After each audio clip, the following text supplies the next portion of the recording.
जहालत की वजह से उन्होंने कहा कि मौलाना हमारे आते हैं एक साहब, वो हमसे कहते हैं कि देखिए मुसलमानों का कुरान है, इसमें ये आयतें हैं, इसमें ये जुल्म ज़्यादती है, इसमें ये तशद्दुद है, इस आयत में इस आयत में। हमने कहा कि सबको पढ़ के बताओ प्यारे। जब वो पढ़कर बताना शुरू किया, हमने उन आयतों को वैद की रोशनी में उनको बताना और समझाना जब हमने उनको शुरू किया है, उनकी तक अंडरस्टैंडिंग, मिसकॉन्सेप्ट जो इस्लाम के ताल्लुक से था वो खत्म हुआ। वाला हम लोग कहीं पढ़े नहीं है, ये हम लोगों को बताया गया, हम लोगों को दिखाया गया। भारत के अंदर हमारे सनातन धर्मी भाइयों, मैं पढ़ता हूँ ऋग्वेद, यजुर्वेद, सामवेद, अथर्ववेद, तो आप भी पढ़ो।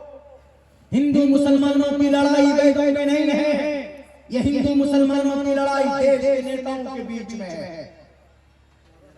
कुर्सी बचाने के लिए आप और हमें और आपको लड़ाते हैं। और नौजवानों, आपको खड़ा होना होगा। टोटल नौजवान जितने भी हैं हमारे देश के अंदर, हिंदू नौजवान हो कि मुस्लिम नौजवान, खड़ा होकर तालीम के मैदान में काम करना होगा।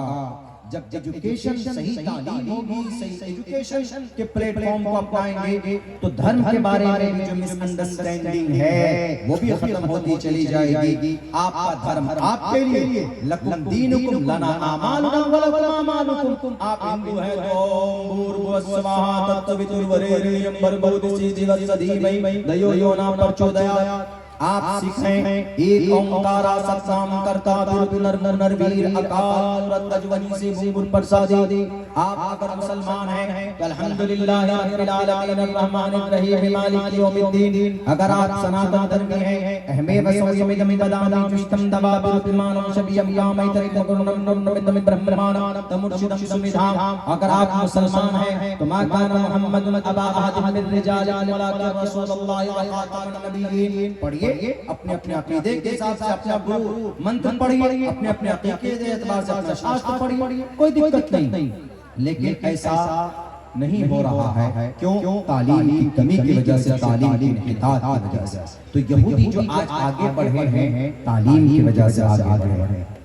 यहूदी बच्चा पढ़ता है, मेहनत करता है, लेकिन पता है अभी उत्तराखंड में 41 लोग फंसे हुए टनल में, उत्तराखंड में मदरसों पर एतराज करते हैं। उस टनल को से 41 मजदूरों को निकालने के लिए पिछले 17-18 दिन तक मेहनत की गई, खूब मेहनत की वहां के लोगों ने। यहाँ तक कि अमेरिका से एक मशीन मंगाई गई, एक बड़ी मशीन मंगाई गई अमेरिका से कि उसको खोद कर टनल में जाए और फिर वहां से मजदूरों को निकाले। वो मशीन बीच रास्ते में टूट गई, बंद हो गई। पता है कि लोगों को कौन निकाले? 2 मदरसे का बच्चा, मदरसे का भागा हुआ तालिब इल्म, एक का नाम वकील खान, एक का नाम शायद मन्ना कुरैशी, और भी है सरदार है। उसमें कुछ सनातन धर्मी नौजवान भी, रिंकू भी है, विनोद भी है, उसमें इरशाद है, सरफराज है, फिरोज खान, पूरी टीम। पता अमेरिका, मेडिना अमेरिका जो मशीन थी वो टनल में घुसकर वहीं रह गई।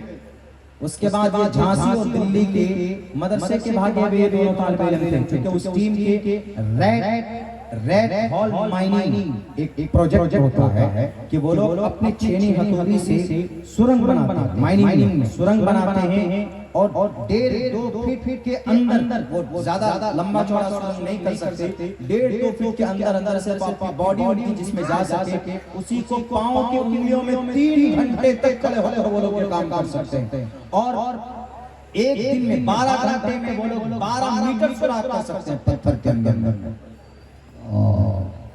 कहाँ के थे वो? मुन्ना कुरैशी, वकील खान, ये दिल्ली के मामूली 500-600 रुपए में मजदूरी करने वाले। अब पता चला कि ये दोनों मदरसे से भागे, मदरसे के पढ़े हुए थे और उस रेड हॉल माइनिंग के सरदार थे। वो 8-10 जितने भी लड़के थे उन सबको बुलाया, कहां से? दिल्ली से आओ, उन लोगों ने उन 41 फंसे हुए टनल में जितने भी मजदूर थे उनको बचाने वाली टीम रेड हॉल माइनिंग की ये टीम थी। अमेरिका जो अपने आप को सुपर पावर कहता, वहां से मशीन मंगाई गई, करोड़ों रुपए की मशीन। वो मशीन जैसे टनल में गई, वहां के सरिया में जाकर उलझकर बंद हो गई, बर्बाद हुई कि नहीं है इस्राइल का आयरन डोम कि मिसाइल आए हम पकड़ लेंगे, कैच कर लेंगे।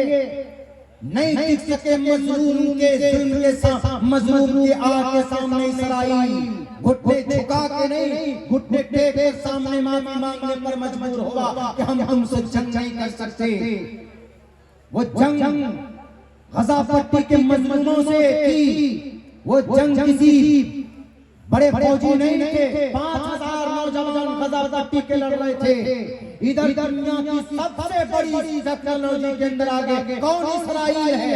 आपके भारत के अंदर भी यहाँ के हमारे सरकारें भी यहूदी मेड इन इस्राइल टेक्नोलॉजी इस्तेमाल करती, लेकिन वो सारी टेक्नोलॉजी एक तरफ और 5000 लड़ाकू जो अपने देश के लिए लड़ रहे थे, अपने मुल्क के लिए लड़ रहे थे, उन्होंने नाक में डाल कर दिया कम से कम 1300 टैंकों को, 1300 बल्कि 2300 नौजवानों को वासिले जहन्नम किया।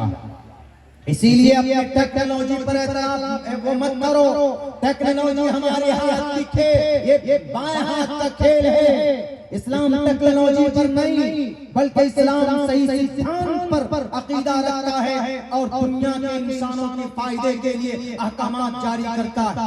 कौन सा हुक्म ऐसा है कि जिस पर अमल करके देश और दुनिया तरक्की नहीं कर सकता?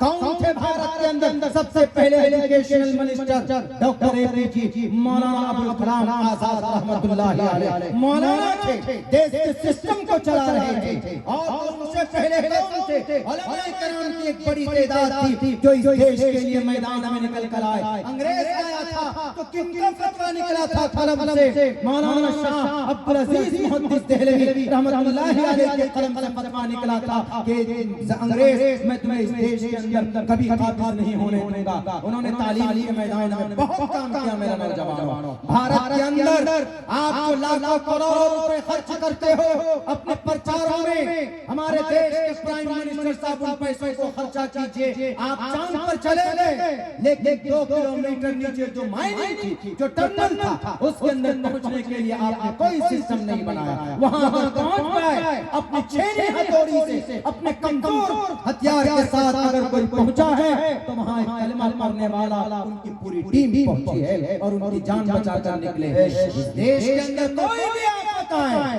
इस देश के अंदर कोई भी आपदा है, आवाज लगा लेना, इंशाअल्लाह हम अपने सर पर कफन बांधकर इस देश की आपदा से मुकाबला करेंगे। अपने धरती की इज्जत को बचाने के लिए हर किसी से हमने मुकाबला किया है और आज भी करने के लिए तैयार है। हम आज जिहालत की बुनियाद पर एक दूसरे को मत लड़ा कि ये गायत्री मंत्र है, ये सूरह फातिहा है, ये अल्लाहु अकबर है, ये फना है, ये फना है।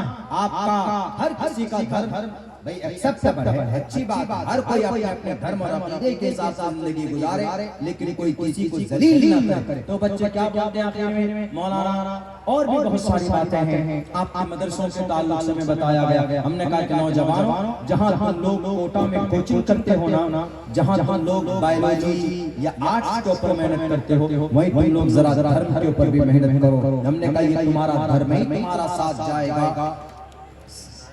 शरीरे शमना सर्वमन्यति गच्छति, कुछ नहीं साथ जाएगा, आपका धर्म आपका साथ जाएगा। मेरे नौजवानों, education, the primary aim of education is to prepare and to qualify the new generation for participation in the development culture in society. आप अपनी तकदीर बदल सकते हैं तालीम के जरिए। तकदीर बदली यहूदी ने 3 फार्मूले पर अमल किया। 1 नंबर पे क्या? तालीम के ऊपर।